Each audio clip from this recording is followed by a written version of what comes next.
பாராளுமன்ற உறுப்பினர் கஜேந்திரகுமார் பொன்னம்பலம் மற்றும் பாராளுமன்ற உறுப்பினர் அர்ச்சுனா ராமநாதன் அவர்களுக்கு இடையில ஒரு முரண்பாடு ஒன்று ஏற்பட்டது. யாழ்ப்பாண சமூகம் போன்ற மரியாதையான சமூகம், ஒரு காலகட்டத்தினுடைய பாரம்பரியத்தை தாங்கியிருக்கக்கூடிய சமூகம் இன்று கேளிக்கைக்கும் நகைச்சுவைக்கும் உரியதாக பார்க்கப்படுகிறது. நீதிமன்ற வழக்கல் வந்தால் கூட அவருடைய இந்த காணொலிகள் வழியாக கொண்டுதான் இருக்கிறது. இப்போ ஊடகங்களில் நாங்கள் அதை பிரபலப்படுத்தாட்டும் கூட அவருக்கென்று ஒரு சமூக ஊடகம் ஒன்று இருக்கின்றது. உங்களிடம் ஒரு தொலைபேசி இருக்கிறது, ஒரு மைக் இருக்கிறது என்பதற்காக அதை நீட்டிவிட்டு நாங்களும் ஊடகவியலாளர்கள் என்று சொல்லித் தருகின்ற உங்களிடம்தான் கேட்க வேண்டிய கேள்வி இருக்கிறது. செம்மணி போன்ற பெரிய விடயங்கள் ஊடகத்தளத்தில் பேசப்படுகின்ற பொழுது இவருடைய விடயங்கள் அந்த இடத்துல கிளாஷ் பண்ணுது, ஒரு ஊடக வெளிச்சத்தை அங்கேருந்து மறைக்குது. இந்த ஒருங்கிணைப்பு குழு கூட்டங்கள் பேசுபொருளாவது எதனால்? ஒருங்கிணைப்பு குழு கூட்டத்தில் எடுக்கப்படுகின்ற தீர்மானங்களின் பிரகாரமா, அல்லது அர்ச்சுனா ராமநாதன் அதை பேசினார் ராமநாதன் என்று அவருக்கு போட்ட செருப்பு மாலை அவரை கலட்டி செல்கிறார். அதனை நீங்கள் காணொலி எடுத்து அதை பிரபலமாகிறீர்கள். அதன் பின்பதாக அவரிடம் கொண்டு போய் உங்களுக்கு செருப்பு மாலை போட்டது எப்படி என்று சொல்லி ஒருவர் மைக்கு வைத்துக் கொண்டிருக்கிறார். ஸ்ரீ காளிமாதா ஜோதிடம் உலக புகழ்பெற்ற ஜோதிடர் பண்டித் மகாராஜா. காதல், கல்யாணம், உத்தியோகம், வியாபாரம், கல்வி, குழந்தை பாக்கியம் மற்றும் மந்திர சூனிய பிரச்சனைகளுக்கு நிரந்தர தீர்வு. வணக்கம். த ஒப்பீனியன். எந்த சமரசம் இல்லாத 360 பாகையில் ஒரு நோக்கு. இன்றைய காலப்பகுதியில் ஒரு பிரபலமாகுதல் அல்லது ஊடக வெளிச்சத்தை பெறுதல் என்கின்ற அடிப்படையில் ஒரு சில அரசியல்வாதிகள் தங்களுடைய பிம்பங்களை வடிவமைத்துக் கொள்கின்றார்கள். சமூக வலைத்தளங்களில் அவர்கள் பேசுவதாக இருக்கட்டும், அல்லது பிரபலமாக வேண்டும் என்பதற்காகவே அவர்கள் செய்கிற சில செயல்பாடுகள் மிகப்பெரிய அளவிலான பரபரப்பை ஏற்படுத்துகின்றது. குறிப்பாக இந்த அரசியலுக்கு இடையில முரண்பாடுகள், கருத்து முதல்கள் வருவது வழமையான விடயம். ஆனால் சில இடங்களில் அர்ச்சுனா ராமநாதன், பாராளுமன்ற உறுப்பினர் அர்ச்சுனா ராமநாதன் போன்ற சிலரது கருத்துக்கள் மக்களையும் ஊடக பார்வையாளர்களையும் முகம் சுளிக்க வைக்கிற மாதிரியான ஒரு நிலைப்பாட்டை ஏற்படுத்துகின்ற வார்த்தை பிரயோகங்களை பிரயோகிக்கிறத காணக்கூடிய மாதிரி இருக்கிறது. முன்னைய காலகட்டங்களில் இது நடைபெற இல்லையாண்டா நடைபெற்றிருக்கிறது. ஒரு சில இடங்களில் ஏன் சிங்கள பாராளுமன்ற, தென்னிலங்கையை சார்ந்த பாராளுமன்ற உறுப்பினர்களுடைய வார்த்தை பிரயோகங்கள் கூட அப்படி இருந்திருக்கிறது. ஆனால் வழக்கமாக இதே பாணியை இவர் பின்பற்றுகின்ற பொழுது இது ஒரு சாதாரண விடயமாக மாற்றப்படுமோ என்கின்ற ஒரு சந்தேகமும் பயமும் பலருக்கும் ஏற்பட்டிருக்கின்றது. அது தொடர்பாகத்தான் நாங்கள் கலந்துரையாட இருக்கின்றோம். எங்களோட ஊடகவியலாளர் பிரியங்கன் இணைந்திருக்கிறார். வணக்கம் பிரியங்கன். வணக்கம் ஜெகன். தொடர்ந்தும் இந்த விடயம் தொடர்பாக பார்க்கின்ற பொழுது நேற்றைய தினம் பாராளுமன்ற உறுப்பினர் கஜேந்திரகுமார் பொன்னம்பலம் மற்றும் பாராளுமன்ற உறுப்பினர் அர்ச்சுனா ராமநாதன் அவர்களுக்கு இடையில ஒரு முரண்பாடு ஒன்று ஏற்பட்டிருந்தது. இந்த முரண்பாட்டுக்கு பிறகு அவர்களுடைய வார்த்தை பிரிவுகள் எல்லாம் ஒரு பொதுவெளியில் பேச தகுதியற்ற சில வார்த்தை பிரிவுகளை பயன்படுத்துனதை காணக்கூடிய மாதிரி இருக்குது. இது இப்போ மட்டும்தானாண்டா இல்லை, முன்னே நாட்களில் இப்போ இளங்குமரனோட ஒரு பிரச்சனை நடந்ததோ அதில் பெண்கள் சம்பந்தமான விடயங்கள் பேசப்பட்டிருந்தன. படிக்கின்ற காலத்தில் இவர் பெண்களுக்கு பின்னால் திரிந்தார் என்கின்ற ஒரு வார்த்தை பிரிவுகள் மக்களுக்கு ஒவ்வாத சில வார்த்தை பிரிவுகளாக இருந்தன. இந்த விடயங்கள் ஊடகத்தில் மிகப்பெரிய அளவில் பேசு பொருளாகுது. இது பேசு பொருளாகிறது யாருக்கு சாதகமாக இருக்கின்றது என்றால், இப்படி பேசுகின்ற பாராளுமன்ற உறுப்பினர்களை ஒரு கதாநாயகர்களாக பார்க்கின்ற ஒரு பிம்பத்தை தோற்றுவிக்குதோ என்ற ஒரு கேள்வி ஒன்று எழுகின்றது.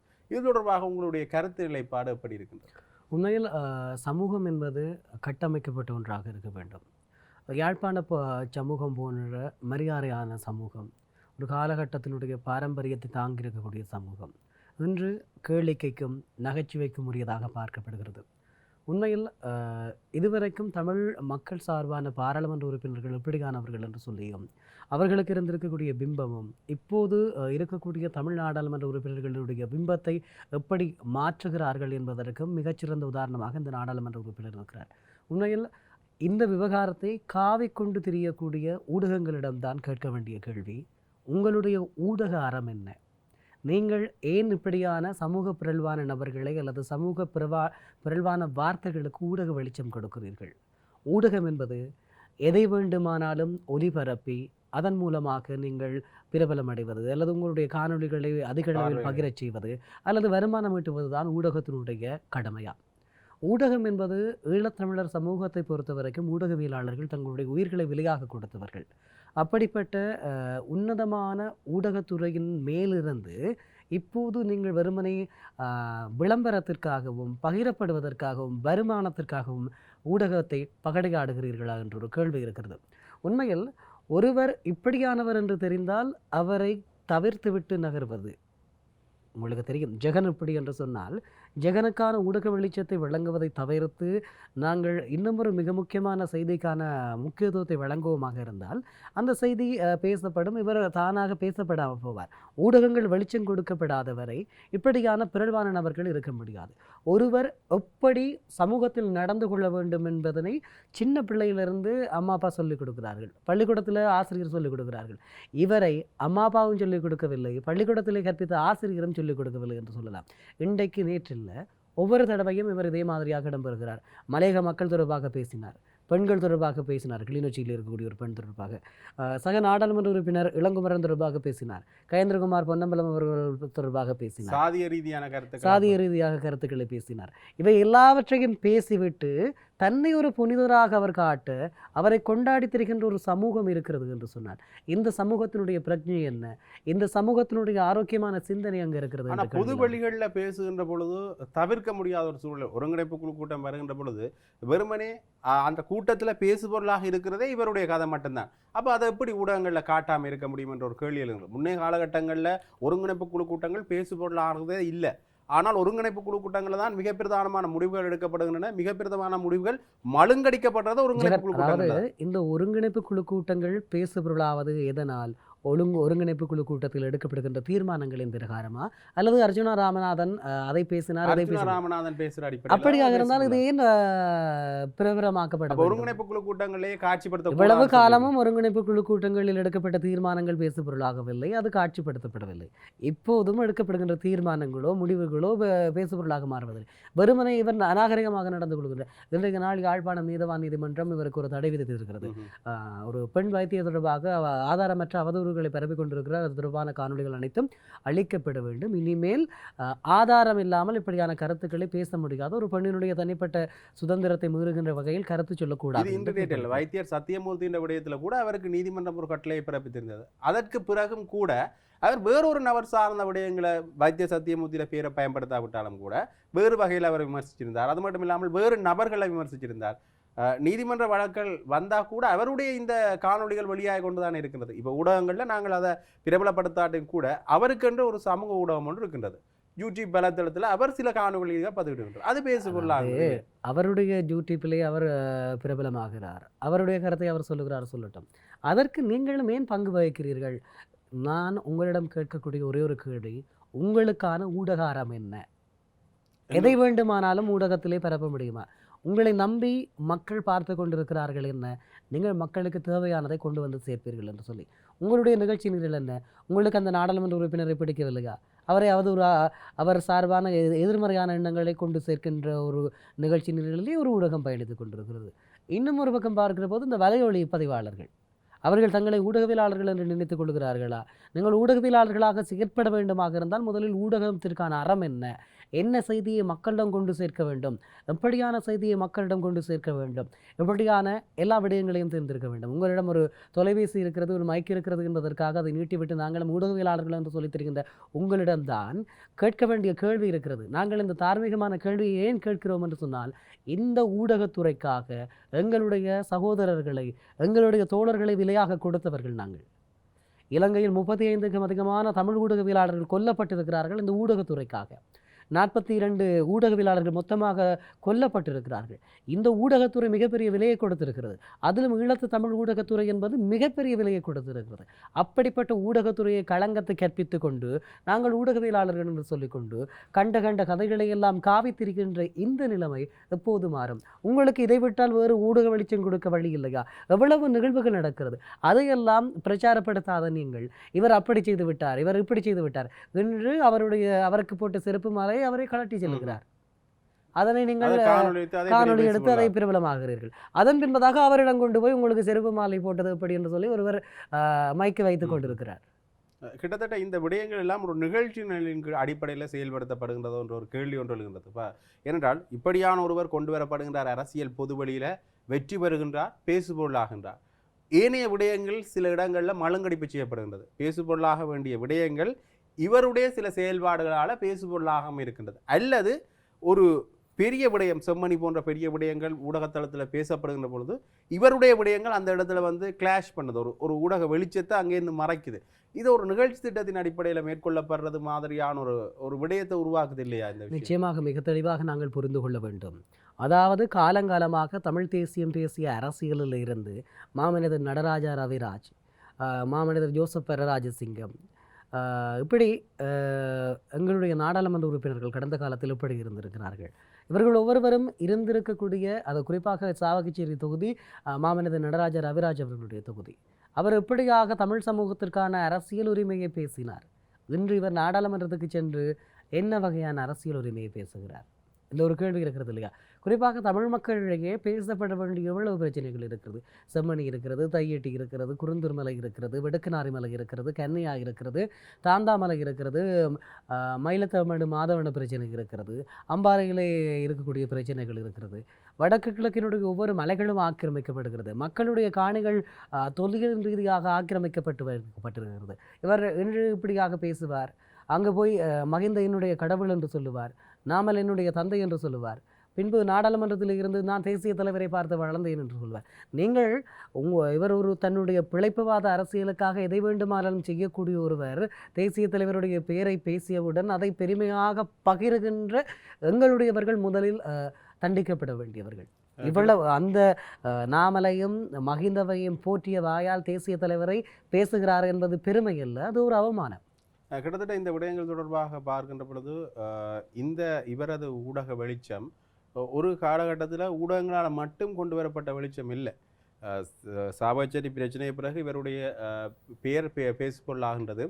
அதுக்கு பிறகு புலம்பெயர் தேசத்தில் இருக்கிற சிவில் அமைப்புகளாக இருக்கட்டும், புலம்பெயர் தேசத்தில் இருக்கிற தனிப்பட்ட நிறுவனங்கள் மற்றும் தனிப்பட்ட நபர்களுடைய ஒரு வெளிச்சமும் இவருக்கு கிடைக்குது. அதாவது தீர்க்கமாக சிந்திக்க தெரியாத தெளிவான அரசியல் அடிப்படை அறிவற்ற நபர்களுடைய தேர்வும் பிரச்சாரமும் தான் இப்படியான நபர்கள் இந்த சமூகத்தில் கொண்டாடும். ஆனால் இவர் இங்கே பிரச்சாரம் செய்ததை விட புலம்பெயர் தேசத்தில் தான் அதிகளவான பிரச்சாரங்கள் இவருடைய தேர்தல் வெற்றிக்கு அதே பெரிய காரணமாக இருந்தது. பொருளாதார ரீதியாகவும் சரி, ஒரு வாக்கு ரீதியாகவும் சரி, மிகப்பெரிய அளவிலான காரணம். ஒரே ஒரு கேள்விதான் ஜெகன். இன்று யாழ்ப்பாணத்தினுடைய நகர மத்தியில் அவருக்கு செருப்பு மாலை அணிவிக்கப்படுகிறது. அவருக்கு வாக்களித்த 27,000 பேரில் ஒருவர் கூட சென்று ஏன் அந்த செருப்பு மாலையை கிளற்றவில்லை?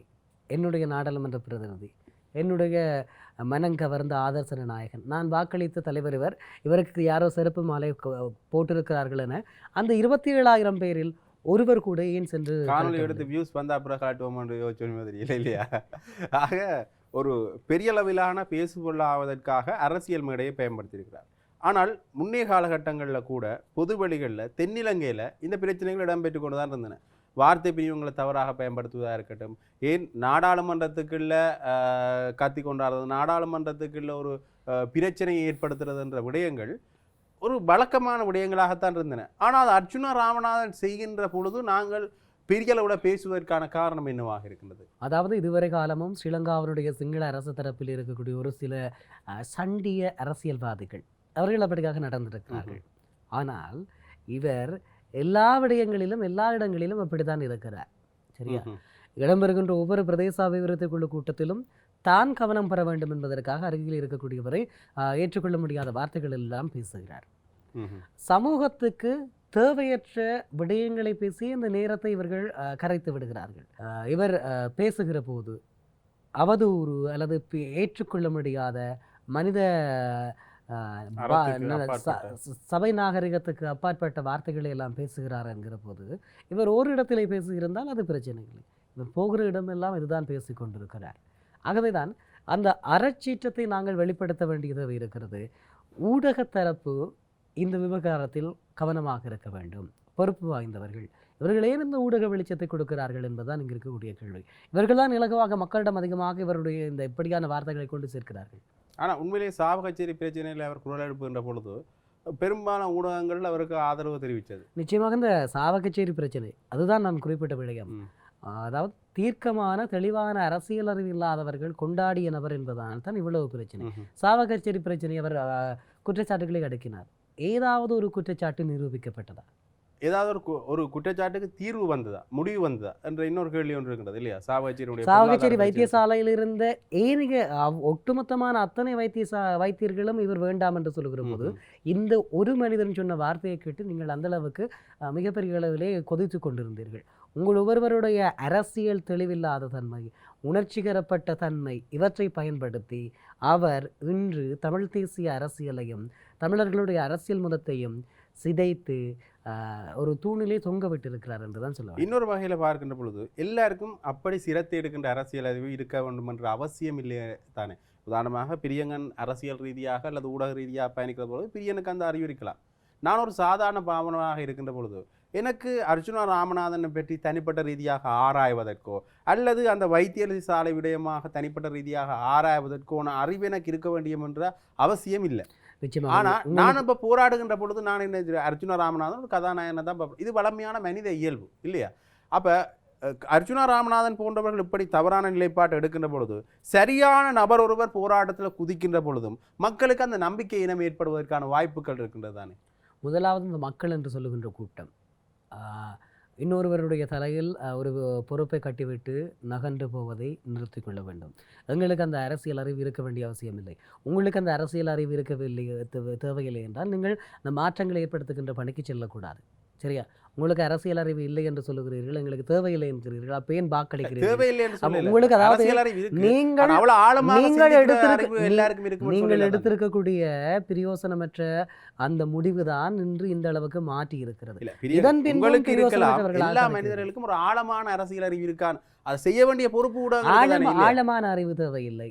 ஒருவரை பார்த்தால் ஒருவருடைய செயற்பாட்டை பார்த்தால் ஊகித்துக் கொள்ளக்கூடிய அந்த நேரத்தில் ஊகிக்கக்கூடிய மாதிரி செயல்பாடு அவர் அப்படி நீங்கள் தெளிவாக தீர்மானிக்காதனுடைய விளைவுதான் இப்போ ஊகிக்கிறீர்கள். விளங்குதா? ஆக ஒரு விடயப்பரப்பில் நாங்கள் போராட்டத்தில் குதிக்க வேணுமெண்டா அல்லது ஒருவரை கொண்டாட வேணுமெண்டா அவரை பற்றி ஆராய்ஞ்சா பிறகுதான் கொண்டாடணும். அப்படி இல்லை. அதாவது ஒருவரை கொண்டாடுவதற்கும் கண்மூடித்தனமாக கொண்டாடுவதற்கும் 2 வித்தியாசம் இருக்குது. நீங்கள் கொண்டாடுங்கள். ஜெகனை பிடித்திருக்கிறதா? ஜெகனை கொண்டாடலாம். அதற்காக அவர் ஒரு யுக புருஷன் என்கின்ற அளவுக்கு மாற்றிவிட்டு இப்போது அவர் கொத்துகிறார் குடைகிறார் என்பது இந்த அளவுக்கு பொருத்தம் என்று தெரியவில்லை. நான் அதை சும்மா நான் எடுத்துட்டேன் இப்படியெல்லாம் சொல்வது ஒரு ஆரோக்கியமான அரசியலினுடைய அல்லது சாதாரண மனித தன்மையா? அதாவது ஒரு குடும்பத்தை வழிநடத்தக்கூடிய தந்தை தெளிவாக தீர்க்கமாக முடிவெடுக்க தேவையில்லை. எனக்கு அவ்வளவு அறிவு இல்லை என்றால் பிள்ளைகள் எல்லாம் ஊதாரிகளாகத்தானே வளரும். கிட்டத்தட்ட உண்மையிலேயே நிறைய விடயங்கள் இந்த அர்ச்சுனா ராமநாதன், பாராளுமன்ற உறுப்பினர் அர்ச்சுனா ராமநாதன் உள்பட நிறைய பேருக்கு நாங்கள் தேவையற்ற ஊடக வெளிச்சத்தை கொடுக்குறோமா என்ற கேள்வி எழுந்திருந்தது. அண்மையில் கூட இந்திய அரசியலுக்கான ஒரு வெளிச்சத்தை அதிகப்படுத்தியிருந்தோம். இந்திய அரசியலை அறிஞ்சு கொள்வது தேவை தான், நான் அந்த வெளிச்சத்தை அதிகப்படுத்தியிருந்தோம். இப்படி நிறைய கேள்விகள் எங்கள்கிட்ட எழுந்து கொண்டே இருக்கிறது. உண்மையிலே ஒரு தீர்க்கமான உரையாடலாக இருக்கும் என்று நம்புகின்றேன். இவ்வளவு நேரம் உங்களுடைய நேரத்தை பகிர்ந்து கொண்டமைக்கு நன்றி பிரியங்கள். நன்றி ஜெகன். தொடர்ந்தும் ஒரு தீர்க்கமான கருத்தியலோடு இணைந்திருப்போம். நன்றி. ஸ்ரீ காளிமாதா ஜோதிடம் உலக புகழ்பெற்ற ஜோதிடர் பண்டித் மகாராஜா. காதல், கல்யாணம், உத்தியோகம், வியாபாரம், கல்வி, குழந்தை பாக்கியம் மற்றும் மந்திர சூனிய பிரச்சனைகளுக்கு நிரந்தர தீர்வு.